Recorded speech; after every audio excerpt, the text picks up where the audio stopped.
लक्ष्य कोचिंग में आपका स्वागत है। सभी को नमस्कार। आज हम SSC GD previous year question paper जो कि 27 फरवरी 2024 के मॉर्निंग शिफ्ट का क्वेश्चन है, इसमें मैथ और रीजनिंग वाले पोर्शन को हम देखेंगे और अपने एग्जाम की तैयारियों को और मजबूती देंगे। आप देख सकते हैं कि ये जो पहला क्वेश्चन है ये कहता है ए बी का पिता है। बी यानी कि ये क्वेश्चन जो है वो ब्लड रिलेशन का है। ए बी का पिता है, बी सी का भाई है, सी डी की का पति है, डी ई की बहन है, ई एफ की माँ है, एफ जी की बेटी है। तो डी और एफ का संबंध क्या है? हम इसको जनरेशन के हिसाब से डिवाइड करेंगे। सबसे पहले देख लेते हैं कि ये जो है ए बी का पिता है, तो पिता हमारे जनरेशन से एक जनरेशन ऊपर है, तो ए बी का पिता है, यानी ए जो है वो मेल मेंबर है। बी सी का भाई है, यानी कि बी और सी एक ही जनरेशन के है, तो बी क्या है? भाई है सी का। सी डी का पति है, सी डी का पति है, यानी ए भी मेल मेंबर है। और D C D husband wife है। डी ई की बहन है, डी ई की बहन है, ई की यानी भाई बहन एक ही जनरेशन का है। ई एफ की माँ है, ई कौन है? एफ की माँ है, तो एफ एक जनरेशन नीचे आएगा। एफ जी की बेटी है, जी की बेटी है, ई एफ की माँ है। और जी एफ जो है वो जी का बेटी है। डी और एफ में क्या संबंध है? देखिए, ये डी और एफ में जो संबंध है ना, डी जो है वो ई की बहन है और उस हिसाब से ये माँ की बहन होगी। एफ का कौन लगता है? डी, माँ की बहन।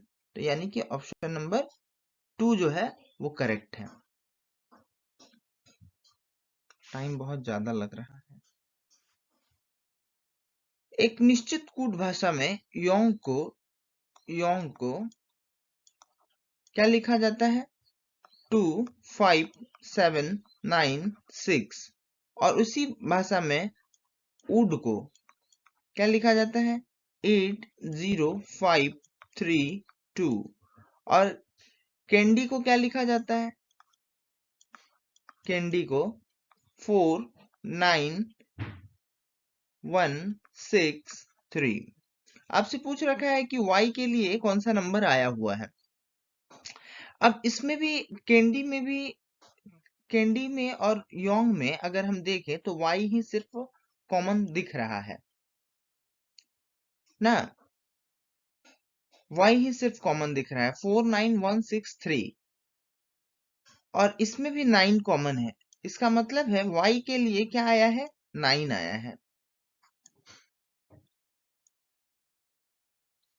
अब ये श्रृंखला को पूरा करना है हमें, तो ऐसी श्रृंखलाओं को पूरा करने के लिए अंग्रेजी लेटर के अल्फाबेटिकल ऑर्डर को याद रखना जरूरी है। जैसे m का मान कितना है? 13, g का मान है 7, l का मान है 12, h का मान है 8, k का मान 11, i का मान 9, j का मान होता है 10 और ये 10। अब ये हुआ कैसे है? देखिए, 13 में से एक घटा 12 हुआ, 12 में से एक घटा 11 हुआ, 11 में से एक घटा 10 हुआ। ठीक, अब G में एक प्लस हुआ, H में एक प्लस हुआ और I में एक प्लस हुआ। अब हमको क्या करना है? एक घटा देना है इसमें से, क्योंकि नेक्स्ट सीरीज जो है ये जो आएगा ये ठीक इस लास्ट वाले के पहले वाले के हिसाब से आएगा, तो कितना? एक माइनस होगा, 9 हो जाएगा ना, यानी कि आंसर क्या हो जाएगा? आई।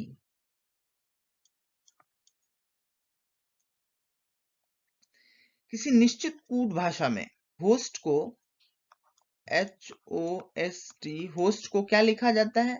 9 7 2 4। काइंड को लिखा जाता है, किंडो को किंडो को लिखा जाता है 45310। तो देख सकते हैं हमको पूछा है कि W के लिए क्या आया है। सबसे पहले छांट लेते हैं कि O के लिए इन दोनों में क्या कॉमन है, O कॉमन है, और इन दोनों में कॉमन नंबर क्या है, तो कॉमन नंबर 4 है, यानी O और 4 कैंसिल हो गया। अब देखते हैं नो, KNOW, नोज, इसके लिए क्या आया है 3 7 6 5 4। अब देखिए S इसमें भी है और S इसमें भी है, इन दोनों में कॉमन नंबर कौन सी है, कॉमन नंबर 7 है, तो 7 के लिए S कट गया। O के लिए हम जानते हैं कि 4 है, O भी कैंसिल हो गया। उसके बाद आता है हमारा K। K के लिए कौन सा कॉमन हो सकता है, KN इसमें है, किंडो में KN है, तो 5310 5353 KN। हमारे पास बचा कौन सा 6, ये 6 जो है वो किसके लिए आया है, W के लिए आया है। कहा गया है कि नीचे दी गई दो संख्याओं को आपस में बदलने पर निम्नलिखित में से कौन सा समीकरण सही होगा। यानी आपको दिए गए समीकरण में ये 5 और 9 को इंटरचेंज करना है ताकि रिजल्ट जो है वो इक्वल्स टू के साइड में जो दिया हुआ है वो आ जाए। अब देख लीजिए 5 और 9 को अगर यहाँ रिप्लेस करते हैं हम, तो 3 दूने 6 और 6 9 कितना होता है, 3 दूने 6 और 6 9 15, और 15 माइनस 5 करेंगे तो कितना आएगा 10, ये नहीं होगा। यहां से अगर चेंज करते हैं तो पहले मल्टीप्लाई का काम होगा, यहाँ कितना आ जाएगा 5, 5 टू जा 10, 10 9 19, 19 माइनस 3 कितना होता है 16 होता है, ये भी नहीं होगा। अब यहाँ पे 5 और 9 को अगर हम चेंज करते हैं तो 9 आगे आ जाएगा 9, ये यहाँ पे क्या आ जाएगा 5 और यहाँ क्या आ जाएगा 9, तो क्या होगा हमारा 9 माइनस 5 कितना होता है 4, 4 प्लस 6 कितना होता है 10, यहीं पे हमारा आंसर आ गया। PQRST 7 मित्र हैं और वो उत्तर की ओर मुंह करके बैठे हुए हैं। अब कह रहा है 7 मित्र हैं, कितने मित्र हैं 7 मित्र हैं, यहां से लेकर यहाँ के बीच में। कहा गया है S R के ठीक दाईं ओर बैठा हुआ है, उत्तर की ओर मुंह करके जब भी बैठा होगा तो हमारा साइड और क्वेश्चन का साइड सेम होगा। अब कहा गया है कि S R के ठीक दाईं ओर बैठा हुआ है, R के ठीक दाईं ओर कौन बैठा हुआ है, S बैठा हुआ है। T P U का पड़ोसी है, T जो है ये 1 नंबर स्टेटमेंट था। 2 नंबर कहता है कि T P और U का पड़ोसी है, T P और U का पड़ोसी है, या तो ये वाला हो सकता है या ऐसा हो सकता है UTP। QR के ठीक बाईं ओर में बैठा हुआ है, ठीक बाईं ओर, ये पहले वाले स्टेटमेंट के साथ ही इसको इंक्लूड कर सकते हैं। R के QR के ठीक बाईं ओर बैठा हुआ है और बाएं छोर से दूसरे स्थान पर है। बाएं छोर से दूसरे स्थान पर कौन है, Q है, ये पहला स्थान मान लेते हैं बायां छोर का, और दूसरे स्थान पर कौन है, Q है। अगर Q यहाँ है तो R कहाँ है, यहाँ है। R अगर यहाँ है तो S कहाँ है, यहाँ है, यानी इस साइड 4 लोग हो गए और इधर कितने लोग बैठेंगे, 3 लोग बैठेंगे। P दाएं छोर पर बैठा हुआ है, P कहाँ बैठा हुआ है, P अगर यहाँ बैठा हुआ है तो T यहाँ बैठा है और U यहाँ बैठा है, यानी हमारा कौन कौन बैठ चुका है, Q R S T U P, भी बचा हुआ है, भी यहाँ हो गया। तो पूछा है S के ठीक बाईं ओर कौन बैठा हुआ है, S के ठीक बाईं ओर, देखिए ये देखिए हमारा लेफ्ट और इसका लेफ्ट सही सेम होगा। अब इसका लेफ्ट किधर है, S का लेफ्ट R बैठा हुआ है, R करेक्ट आंसर है। निम्नलिखित विकल्पों में से सही विकल्प का देखिए, न्यूयॉर्क यूनाइटेड स्टेट, न्यूयॉर्क किसकी राजधानी है, यूनाइटेड स्टेट के। सिडनी किसकी राजधानी है, ऑस्ट्रेलिया की, यानी कि रीजनिंग में कुछ जीके का नॉलेज भी जरूरी है। अब देख लेते हैं, ये क्वेश्चन एसएससी जीडी में आता ही आता है, डिक्शनरी वाला।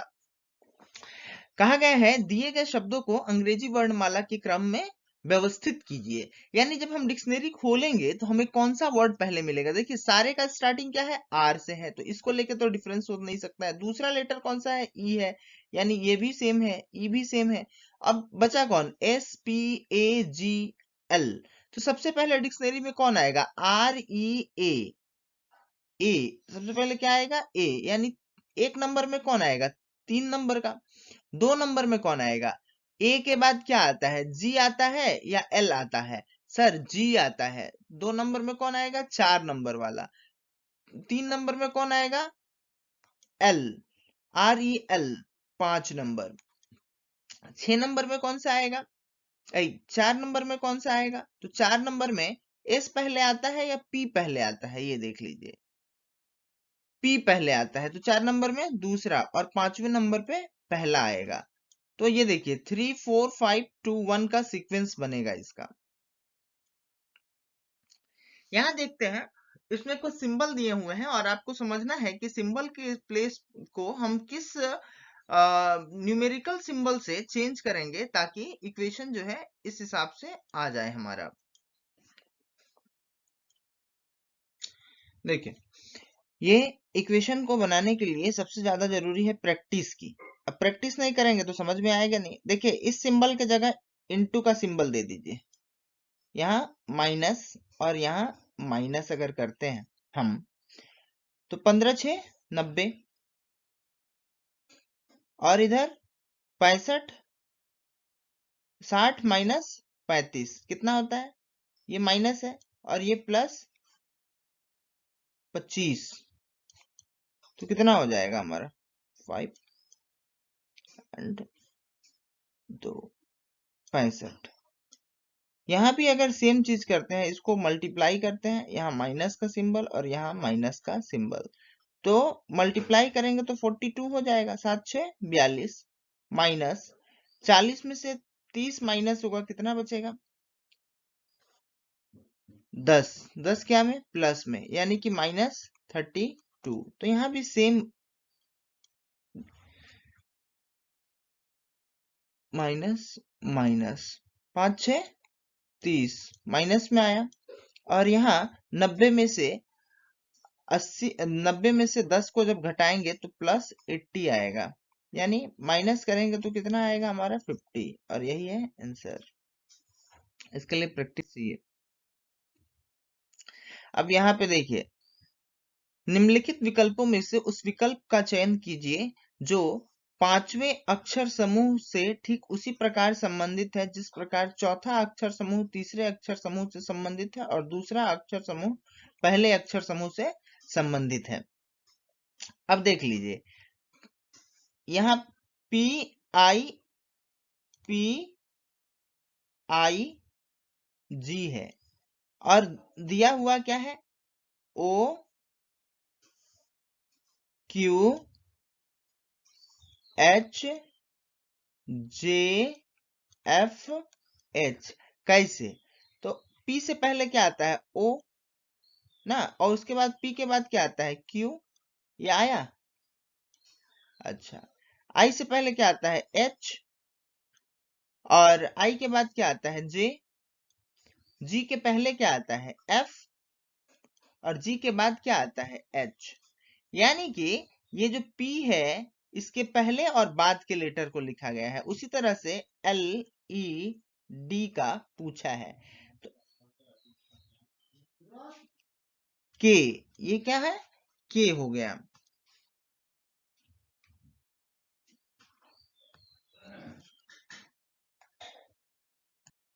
सीरीज का ये क्वेश्चन है, इसमें पूछा गया है कि लुप्त संख्या का चयन कीजिए, यानी नेक्स्ट स्टेप जो आएगा वो क्या होगा, क्वेश्चन मार्क की जगह।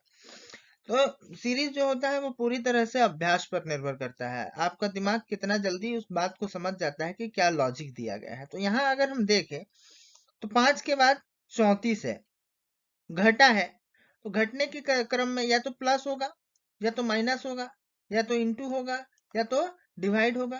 तो ये plus minus square cube etcetera में हो सकता है। या फिर सीधे ही संख्याओं के अंतर के साथ ये आगे बढ़ेगा। यहाँ देखिए 5 और 34 कोई सीधा सीक्वेंस नहीं बन रहा है, बहुत लंबी दूरी है। 5 और 1 को अगर हम देखते हैं तो इसके बीच का 4 का डिफरेंस है, यानी 5 में से -4 अगर करते हैं तो 1 आता है। उसके बाद 1 में से -4 करते हैं तो -3 आता है। अब देखिए 34 में 4 जोड़ते हैं तो 38 आता है, तो 38 में 4 जोड़ेंगे तो अगला हमारा जो है स्टेप वो निकल के आ जाएगा। 38 और 4 42 होता है, तो आंसर कितना हो जाएगा 42। ये जो है ये स्टेटमेंट और कंक्लूजन बेस्ड क्वेश्चन है। अब देखिए इसको हम कैसे बनाएंगे। सभी लाल हरे हैं, तो क्या कौन? सभी लाल क्या है? हरे हैं। सभी लाल हरे हैं, तो लाल को एल से इंडिकेट कर दिया और हरा को एच से। कुछ गुलाबी हरे हैं, कुछ गुलाबी हरे हैं। अब निष्कर्ष दे रखा है कुछ गुलाबी लाल नहीं है, कुछ गुलाबी लाल नहीं है। हम नहीं कह सकते हैं, ये रेड का और गुलाबी का कोई सीधा रिश्ता नहीं है जिसके बिहाफ पे हम अपना स्टेटमेंट क्लियर दे सके। सभी हरे लाल हैं। देखिए होता क्या है, अंदर से बाहर की तरफ जब जाइएगा तो ऑल और सम दोनों ही कंक्लूजन में हो सकता है, लेकिन बाहर से अंदर की तरफ जाइएगा तो सिर्फ सम यानी कि कुछ होगा। सभी हरे लाल हैं, सभी हरे लाल हैं, ये होगा क्या? आपको लगता है सभी हरे लाल होंगे? नहीं होंगे। कुछ हरे लाल हैं, हाँ कुछ हरे लाल है, यानी कि तीसरा नंबर जो स्टेटमेंट है ये सही होता है। अगला फिर सीरीज ही है 165 195, बीच में एक क्वेश्चन मार्क है, सीरीज मिसिंग है, यहाँ पे ये फाइंड आउट करना है। तो देखिए यहां से यहां तक में हमको कुछ समझ में नहीं आ रहा है। 195 और 210 के बीच में कितने का डिफरेंस है? 195 और 210 के बीच में 15 का डिफरेंस, और ये प्लस हुआ है कि माइनस? प्लस हुआ है। 210 और 225 के बीच में भी 15 प्लस हुआ है, यानी कि 165 से इधर भी 15 अगर प्लस कर दें हम तो हमारा ये क्वेश्चन मार्क के जगह पे आ जाएगा कितना? 180। अब 5 व्यक्ति कहा गया है, 5 व्यक्ति PQRST एक वृत्ताकार मेज पर एक दूसरे के विपरीत मुख करके बैठे हैं। जब बोल दे कि एक दूसरे के विपरीत मुंह करके बैठे हैं या फिर केंद्र के विपरीत मुंह करके बैठे हैं, देखिए जब केंद्र की ओर मुंह करके या उत्तर की ओर मुंह करके बैठने की बात होती है तो हमें समझना होता है कि क्वेश्चन में जो लेफ्ट और राइट लिखा हुआ है वो हमारा और क्वेश्चन का लेफ्ट राइट सेम है। जबकि अगर विपरीत दिशा में कह दिया गया है तो हमारा जो अपना साइड होता है ना, लेफ्ट हैंड साइड और राइट हैंड साइड, ये चेंज हो जाता है। तो उसके लिए हमें क्या करना है, जब विपरीत दिशा में बोल रखा है हमको तो हमें करना ये है कि जहां पे बायां लिखा है उसको दायां पढ़ेंगे और जहां दायां लिखा है उसको बायां पढ़ेंगे। अब देखिए 5 लोगों की बात कही गई है, तो इस गोले वृत्ताकार मेज है मान लीजिए, इस पे 5 लोग बैठे होंगे, हम ये बना लिए 5 लोगों की। अब देखिए 5 लोग वाला में थोड़ा सा कंफ्यूजन हो जाता है।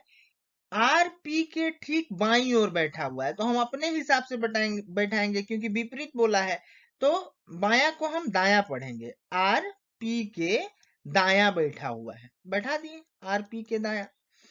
एस क्यू और आर के बीच में बैठा हुआ है, तो क्या होगा? एस क्यू और आर के बीच में, तो आर तो यहाँ है तो एस यहाँ आ जाएगा और क्यू साइड में चला जाएगा। अब पूछा है क्यू के ठीक बाईं ओर कौन बैठा है भाई, तो देखिए हम इसको बैठाते हैं। पी यहां होगा तो आर यहां होगा ना। अब पी यहां तो आर यहां, आर यहां तो एस यहां, एस यहां तो क्यू यहां। बच कौन गया? टी, तो टी को यहां बैठा देते हैं। तो ठीक बाईं ओर कौन बैठा है? क्यू के ठीक बाईं ओर यानी दाईं ओर कौन बैठा है? टी बैठा है, यही हो गया हमारा आंसर। अब मैथ्स वाला पोर्शन आता है हमारा। एक कप को 1792 रुपए में बेचने पर 12% का लाभ होता है। साथियों, हम सभी जानते हैं कि किसी भी वस्तु का क्रय मूल्य सीपी जो होता है वो 100% होता है, और यहाँ बोल दिया है प्रॉफिट। प्रॉफिट कितना हुआ है? 12% का। यानी एसपी कितने का है? एसपी जो है वो है हमारा 112% का। ठीक है। अब पूछा है कि कप को 1400, यानी एसपी हमारा अमाउंट में कितना है? अगर अमाउंट में बात करें तो हमारा एसपी कितना है? 1792, और ये परसेंटेज का इक्विवेलेंट होता है। अब पूछा है कि 1442 अगर एसपी होता, 1472 सॉरी 1472 अगर एसपी होता तो क्या प्रॉफिट, क्या कहा है कि अगर 1492 रुपए में बेचा जाए तो क्या प्रॉफिट या लाभ होगा? तो हम जान रहे हैं कि 112% बराबर है 1792 ना। तो हम लिख सकते हैं 112 बाई 1792, क्योंकि 1792 कितना प्रतिशत है? 112%। तो 1472 कितना प्रतिशत होगा? अब 112 से 1792 को हम काटेंगे तो 16 बार में कटेगा, जबकि 16 से 1472 को काटेंगे तो ये हमारा आएगा 92। यानी बेच के हमको कितना मिला? 92% अमाउंट मिला जब हमने 1472 में बेचा है। तो हमको 100% में तो हमने खरीदा था और बेचा कितना में? 92% में। यानी लॉस प्रतिशत कितना हुआ? 100 माइनस 92, 8% का जो है हमारा लॉस हो जाएगा। अब देखिए, 5 क्रमगत संख्याओं का औसत है 19। तो 5 संख्याओं में सबसे बड़ी संख्या क्या है?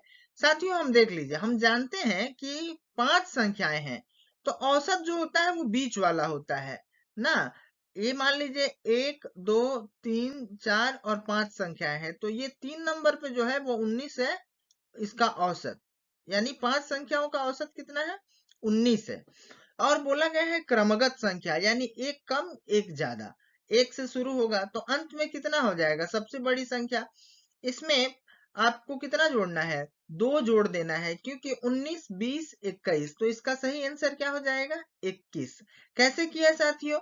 तो 5 संख्याओं का, ये ऐसा है ना कि 5 संख्याओं का औसत क्रमगत संख्याओं का, तो एक तो आप ऐसे बना सकते हैं, पहली संख्या x, दूसरी संख्या x प्लस 1, तीसरी संख्या x प्लस 2, चौथी संख्या x प्लस 3 और पांचवी संख्या x प्लस 4। तो इनका औसत कितना है? 19 है। 19 बच्चे कितना होता है? 5 9 45 के 5 और 95 होता है। कितना होता है? 95। इसका मतलब है x की संख्या 5x, और 5x प्लस 1 प्लस 2 3 3 3 6 और 4 10। 10 इक्वल्स टू कितना? 9। 5x प्लस 10 इक्वल टू होता है 95। तो 5x equals to 95 minus 10, 5x equals to 85। तो x का मान कितना हो जाएगा?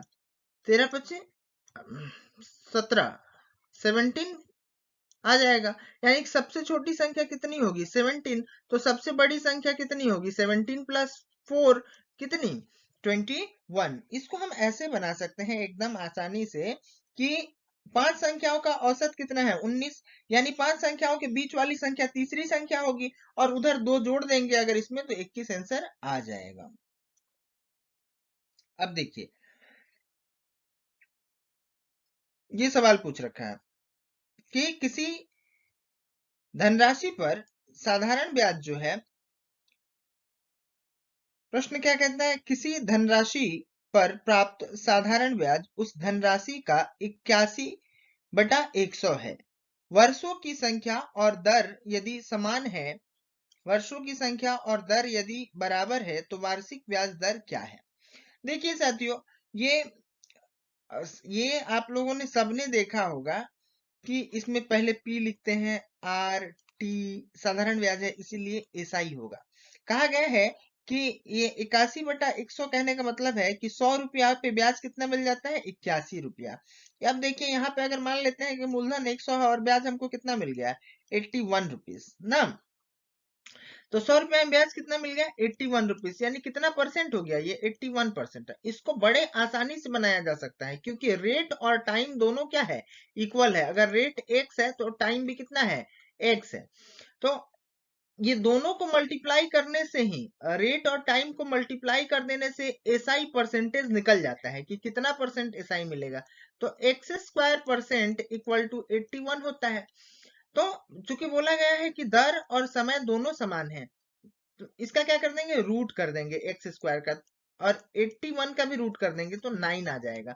ऐसे सवाल में आपको कुछ नहीं करना है। जब समय और दर दोनों की संख्या समान हो तो आपको सिर्फ ये जो ब्याज 81 है इसका रूट कर देना है और वही आंसर हो जाएगा 9%। देखिए कहा गया है कि दो भाइयों के वर्तमान आयु का अनुपात 11:13 है। 11:13 है, यानी एक का 11 तो एक का 13 अनुपात में। 6 वर्ष पहले उनकी आयु का अनुपात 4:5 था। कितने वर्ष पहले? 6 वर्ष पहले। तो हम मान लेते हैं, जो लॉन्ग मेथड है, कॉन्सेप्चुअल मेथड जो है, उसके हिसाब से मान लेते हैं कि वर्तमान में इसकी आयु 11x और इसकी आयु 13x है। जबकि 6 वर्ष पहले, यानी इसकी उम्र में से 6 घटा दीजिए और दूसरे वाले की उम्र से भी, तो ये अनुपात कितने का आता है? 4/5 का आता है। तो ये बराबर क्या हो जाएगा? क्रॉस गुना होगा। तो 11×5 = 55, या नीचे लिखते हैं 11×55 x माइनस 30 बराबर 11×4 = 52x माइनस 24। तो देखिए x को x के साइड ले आते हैं तो हो जाएगा आपका 3x इक्वल्स टू 30 उस साइड जाएगा, साइन चेंज प्लस, तो 6। तो x इक्वल्स टू कितना हो जाता है? 2 हो जाता है। इसका मतलब है कि वर्तमान में इसकी आयु कितनी है? 11 दूना 22 वर्ष, और इसकी आयु कितनी है? 26 वर्ष। तो 5 वर्ष बाद उनकी आयु का अनुपात कितना होगा? 5 वर्ष बाद ये 11 अनुपात वाला कितने का हो जाएगा? 22×5 = 27 साल, और 26 वाला कितने का हो जाएगा? तो 31 वर्ष का। यानी इनकी आयु का अनुपात कितना? 27:31 हो जाएगी। अब इसको आसान तरीके से हम कैसे कर सकते हैं? एक बार मिटा लेता हूं।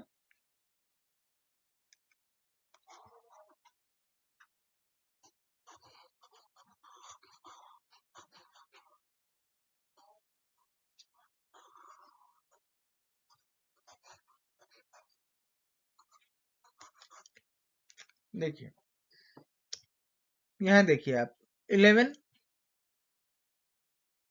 ना इस टू 13, 4:5। पहले इस अनुपात को आप क्या कीजिए कि क्रॉस गुना कर दीजिए। 11×5 = 55 और 13×4 = 52। अब इनका अंतर निकाल दीजिए। अंतर कितना आएगा?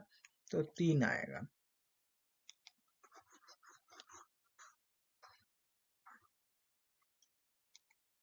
अब नेक्स्ट स्टेप हमारा क्या करना है? ये आपका जो 4:5 है, इनको दोनों को कितने वर्ष पहले की बात है? 6 से गुना कर दीजिए तो ये 24 हो जाएगा और ये 30 हो जाएगा। अब इन दोनों का अंतर निकालिए, कितना आ जाएगा? 6। अब इस 3 से इसको भाग कर दीजिए, 2 ही आएगा। 11 दूना 22 वर्ष पहले वाले की, और 13 दूना 26 वर्ष दूसरे वाले की। अब 5 वर्ष बाद इसकी आयु कितनी हो जाएगी? 27, और 5 वर्ष बाद इसकी आयु कितनी हो जाएगी? 31। तो अनुपात कितना हो जाएगा? 27:31। ये सिंप्लीफिकेशन का क्वेश्चन है, आसानी से बन जाएगा। अब आते हैं, ये भी सिंप्लीफिकेशन का ही क्वेश्चन है। ये भी आप लोगों से आशा करते हैं कि बन जाएगा। बना लीजिएगा। कहा गया है किसी संख्या में क्रमिक रूप से 40% और 60% की वृद्धि के स्थान पर 44% की कमी कर दी जाती है, तो प्राप्त किए गए परिणाम का मान सही अभिष्ट मान का कितना प्रतिशत है। देखिए कोई भी संख्या दिया हुआ नहीं है हमको, तो हम मान लेंगे संख्या कितनी प्रतिशत है, 100 है या 100% है। अब इसमें क्या किया, पहले 40% की वृद्धि किया। जब इसमें 40% की वृद्धि की जाएगी 100 में, तो वो संख्या कितनी हो जाएगी, 140 हो जाएगी। ठीक है। उसके बाद कहा गया कि इसमें और 60% की वृद्धि कर दी गई, यानी 140 का 60% बढ़ जाएगा। तो जब 60% इसका बढ़ेगा तो इसका 60% कितना होता है, ये आपको पता करना पड़ेगा। तो लॉन्ग मेथड ये है कि ये रहा, इसका 60% आप ज्ञात कीजिएगा। 14×6 = 84 कितना हो जाएगा, 84 हो जाएगा। यानी 60% बढ़ा देने के बाद ये जो 100 था वो कितना हो जाएगा, 224 हो जाएगा। इतना होता, लेकिन क्या कर दिया गया, इस 100% जो भी संख्या थी 100% की, उसमें 44% सीधे माइनस कर दिया गया। तो वो संख्या कितनी हमें प्राप्त होगी, तो वो होगी 56। अब देखिए करेक्ट आंसर आना था 224, लेकिन बढ़ाने के जगह उसने क्या कर दिया, घटा दिया। तो ये 200 पूछा है कि परिणाम का मान अभिष्ट मान का कितना प्रतिशत है। तो हमारा परिमाण कितना आया, 56 आया। तो हम कह सकते हैं ना कि 224 100% है। तो 56 कितना प्रतिशत है, तो 56 से इसको जब हम काटेंगे तो 4 बार में कटेगा, और 4 से 100 को काटेंगे तो 25, यही 25% उत्तर है। लेकिन हम इतना लंबा बनाए तो क्यों बनाए, हमें जरूरत क्या आन पड़ी है। हम इसको और भी आसान तरीके से बना सकते हैं। अब कैसे बना सकते हैं ये आपको मैं बताता हूं। देखिए पहले कहा गया कि 40% बढ़ाया, चलिए 40, दोबारा कितना बढ़ा, 60%। किसका, उस 100 का 40 बढ़ा, उस 100 का 60 बढ़ा, लेकिन इस 40 का भी तो 60% बढ़ा होगा। तो ये 40 और 60 मिलके तो 100%, लेकिन इधर भी बढ़ा, 40 का 60% कितना होता है, 24 होता है। तो ये टोटल बढ़ा कितना, 124 बढ़ा, जबकि वो संख्या भी 100% रही होगी, तो वो संख्या कितनी हो गई, 224 हो गई। और जबकि 100 में से 44% घटा दिया गया, तो हमको जो रिजल्ट मिला वो 100 में से 44% घटा दिया तो 56% ही ना मिला, और ये 224% मिलना चाहिए था। यानी अंतर कितना का हो गया, इसके लिए क्या करेंगे, 100 डिवाइडेड बाई 224 इंटू 56, सीधे काटेंगे, आंसर आएगा 25%। देखिए 10 नंबर क्वेश्चन कहता है कि एक मानव ए से प्रारंभ करता है और 29 घंटे में बी तक पहुंच जाता है। वह दूरी का 2/9 9 किलोमीटर प्रति घंटे की चाल से और शेष दूरी को 12 किलोमीटर प्रति घंटे की चाल से चलता है। ए और बी के बीच की दूरी कितनी है। अब देखिए ऐसे सवाल में हमारे लिए समाधान करना कठिन सा लगता है, लेकिन कठिन है नहीं। आप क्या कीजिए, सबसे पहले ऐसे अगर हम बनाएंगे तो distance by speed equals to क्या होता है, टाइम होता है, यही ना। तो हम अगर मान ले कि डिस्टेंस x है, तो पहले का डिस्टेंस कितना है, जो वो 9 किलोमीटर प्रति घंटे की चाल से तय करता है, वो है 2x/9। और जबकि उसका स्पीड कितना है, 9 किलोमीटर, इसको डिवाइड कर देंगे तो टाइम आ जाएगा। फिर प्लस करेंगे, शेष दूरी कितना, 9 हिस्से में से 2 हिस्सा जो है वो हमारा क्या है, तय हो चुका है, तो 7 हिस्सा बचा, 7x/9। ये कितने की रफ्तार से, 12 की रफ्तार से। तो हमारा आंसर कितना आएगा, 29 घंटे। इसको हम ऐसे नहीं बनाएंगे, इसके जो भिन्न के जो हर है ना, उससे समय को गुना कर देंगे। 29 गुना 9, ये देखिए पहले करके रख देता हूं, 29 गुना 9, ये हमारा टोटल टाइम। अब क्या करेंगे, हम दूरी को मानेंगे, 9 में से 2 दूरी तय हो गया, बचा 7। तो इसका मतलब है कि 2x/9 plus 7x by 9 equals to इतना होगा। तो क्या आएगा हमारे पास, नहीं यहाँ पे 9 नहीं है, यहाँ 12 है, 12 घंटे, 12 किलोमीटर प्रति घंटा। तो इसका जब हम एलसीएम निकालेंगे साथियों तो वो आएगा 36। तो 9 4 जा 36, 4 2 जा 8x plus 12 3 7 21x equals to 29 into 9। Then हम क्या करेंगे कि इसको 36 से मल्टीप्लाई कर देंगे। सॉल्व करके ही दिखा देता हूं।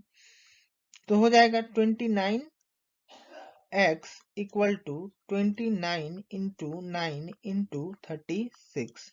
अब 29 से इसको 29 को कैंसिल कर देते हैं तो डिस्टेंस x इक्वल टू 9 4 36 के 6 9 54 के 4 9 3 27 और 27 और 5 होता है 32। 324 किलोमीटर का टोटल डिस्टेंस है। 11 नंबर क्वेश्चन है कि एक शर्ट का मूल्य 1200 रुपया अंकित किया गया, उस पर 15% की छूट दे दी गई, तो शर्ट का क्रय मूल्य कितना है। देखिए 1200 रुपया तो एमआरपी है। एमआरपी जो होगा वो कितना प्रतिशत होगा, 100% होगा। 100 में से 15% घटा दीजिए तो बेचा कितने में, अपने 85% में। तो 1200 का 85% कितना होगा, 12 पचे 60 के शून्य, 12 अठे 96 और 96 और 6 102 यानी 1020 रुपए। पी का क्यू प्रतिशत 729 है, तो क्यू का मान निकालने के लिए कहा गया है ना। किसका, पी का क्यू परसेंट इक्वल्स टू 729, यही तो।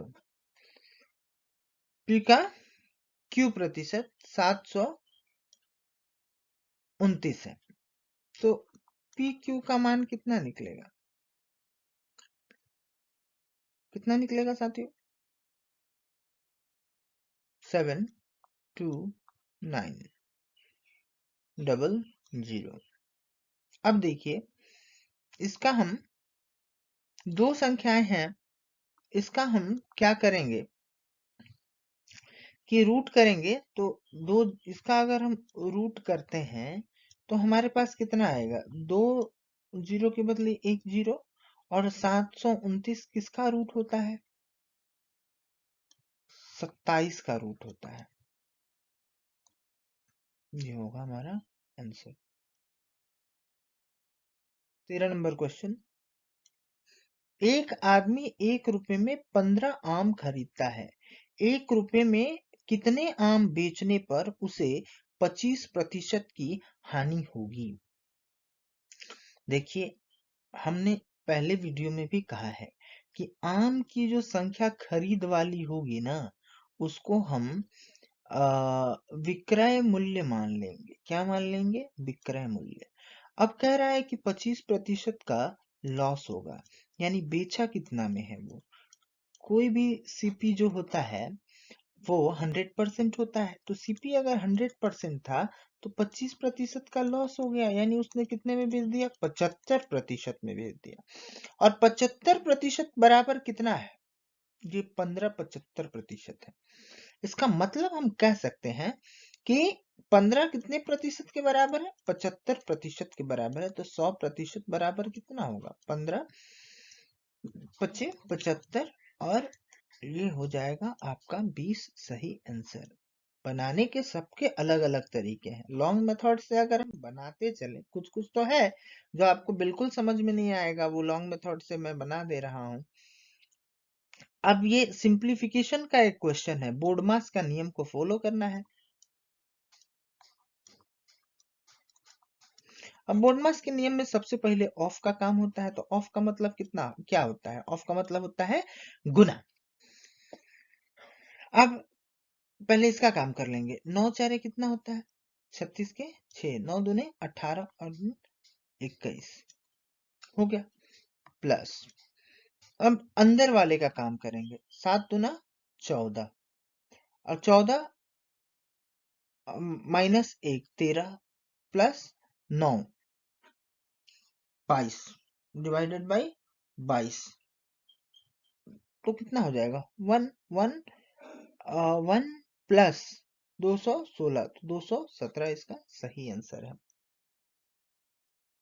ये वाला क्वेश्चन भी कुछ करने का नहीं है, इसमें क्या करना है, ये गुना करेंगे 3 जीरो हो जाएगा, इस ब्रैकेट से निकलेगा, इसको डिवाइड करेगा, ये 3 जीरो खत्म, बचा कितना हमारे पास 3। अच्छा अब इधर गुना का काम है, ये 3 जीरो हो जाएगा यानी कि 1000, 1000 में से 100 माइनस 100 माइनस हो जाएगा 900 और इधर का 3 903। ऐसे प्रश्न जो होते हैं वो आपको कुछ अगर नहीं भी आता है और बेसिक कैलकुलेशन आता है तो आप बना लीजिएगा। 17 छात्रों का औसत 180 था, औसत अंक जो था वो 180 था। बाद में पाया गया कि एक छात्र के अंक गलती से 27 के स्थान पर 72 दर्ज कर दिए गए थे, यानी कि ज्यादा लिख दिया था। क्या लिख दिया था, ज्यादा लिख दिया था। जब करेक्शन होगा अगर किसी का मार्क्स ज्यादा लिखा हुआ है तो वो माइनस होगा कि नहीं, और यहाँ बात किस चीज की गई है, एवरेज की बात की गई है ना। तो हम देखेंगे कि कितने का अंतर हुआ है, 72 और 27, तो अंतर कितने का हो गया है भाई, 12 और 45 का अंतर हो गया है। तो एक बच्चे पे कितना कम होगा, 17 बच्चे हैं, 17 से इसको भाग कर दीजिए, 17 दूने 34, कितना आएगा 1 और इधर कितना 1.0,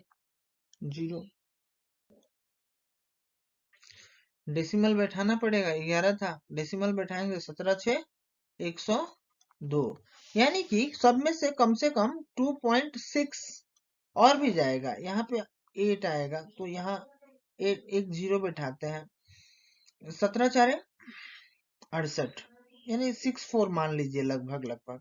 अब 180 में से माइनस करना है 2.64 को, करेंगे अगर 64 को तो यहाँ पे लगभग लगभग बोल रहा हूं 6, यहाँ 9 रिमेनिंग तो 3 और 7 7।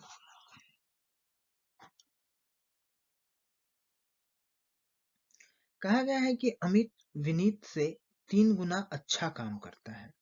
अमित और विनीत एफिशिएंसी की बात करें तो अमित 3 गुना काम करता है, यानी विनीत 1 काम करेगा तो अमित 3 काम करेगा। और अगर समय की बात करें तो अमित को अगर 1 दिन लगेगा तो इसको 3 दिन लगेगा, ये अनुपात हो गया हमारा। अब कहता है कि अमित विनीत से 32 दिन कम में किसी काम को 32 दिन कम में, विनीत से 32 दिन कम में काम कर सकता है। तो अमित और विनीत की एफिशिएंसी का अंतर कितना है, 2, यानी 2 एफिशिएंसी का मतलब है 32, तो एक एफिशिएंसी का मतलब है 16 ना। तो क्या होगा कि अमित किसी कार्य को कितने दिन में कर पाएगा, कम दिन में कर पाएगा, जबकि विनीत ज्यादा दिन में कर पाएगा। तो अमित उस काम को, इस डे को ना 16 से मल्टीप्लाई कर दीजिए और इस डे को 16 से, यानी अमित किसी काम को 16 दिन में करेगा तो ये 48 दिन में करेगा ना। दोनों मिल के काम करेंगे तो कितना दिन में करेंगे, अगर ऐसा सवाल हो तो हम पहले भी सिखाते हैं कि ये अमित है और ये विनीत है। अमित को 16 दिन लगता है तो विनीत को 48 दिन लगता है। इन दोनों का एलसीएम निकाल लीजिए, 48 हो जाएगा, और 16 3 जा 48, 48 1 जा 40, ये इसकी एफिशिएंसी हो गई और ये टाइम हो गया, और ये हमने डे को फ्रैक्शन में या पार्ट में डिवाइड, तो ये क्या हो गया कि इसकी दोनों की संयुक्त एफिशिएंसी कितनी होगी, 4, 4 से इसको भाग कीजिए, 4 12 48, यानी 12 दिन में दोनों एक साथ मिलकर काम। देखिए कहा गया है कि अंकित मूल्य के 3/10 पर एक घड़ी को बेचने पर 16% की हानि होती है। घड़ी का अंकित मूल्य और क्रय मूल्य का अनुपात ज्ञात कीजिए। हम इसी में से देख लेंगे कि 10 जो होगा, मान लीजिए कि 10 जो है वो एमआरपी है। क्या है, एमआरपी है, कितना, 10। और सीपी कितना है, चूंकि लॉस हुआ है, लॉस कितना हुआ है, 100% माइनस 16, 84% पे हमने बेच दिया है। सीपी तो 100% होता है, और हमारा सीपी अगर 100% होता है तो हमने एसपी कितना में किया है, 84% पे, और 84 इक्वल्स टू कितना है, 3 है। तो 1 इक्वल टू कितना होगा, 1 इक्वल टू होगा 3/84, तो 100%, यानी हमारा सीपी कितना होगा, इतना होगा। तो सीपी हो जाएगा 28 सीपी 28/100, गलत लिख दिया, पेन टेप से लिखना बड़ा मुश्किल है, 100/28। अब इसका अनुपात निकाल दीजिए, तो इसके नीचे भी मान लीजिए 1 है, ये 10, इसको काट दिया, ठीक है। तो अब देखिए चूंकि बटा में है तो 28 चला जाएगा ऊपर और 10 आ जाएगा नीचे, तो 14 दूने 28 और 5 दूने 10, यानी एमआरपी अंकित मूल्य और क्रय मूल्य का अनुपात हो जाएगा 14:5।